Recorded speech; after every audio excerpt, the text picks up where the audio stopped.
You ask Tiger to solve. This deals with linear equations with one unknown. The final result is x equals 13/9. Let's solve it step by step. Simplify the expression.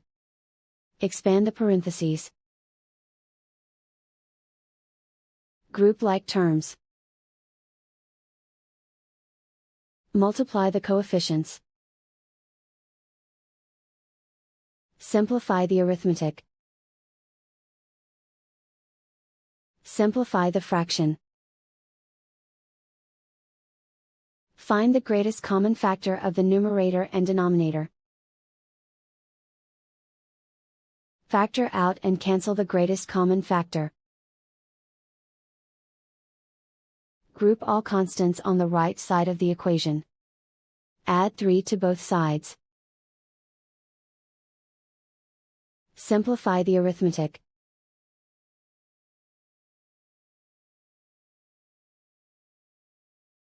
Isolate the x. Divide both sides by 9. Simplify the fraction. And so the final result is x equals 13/9.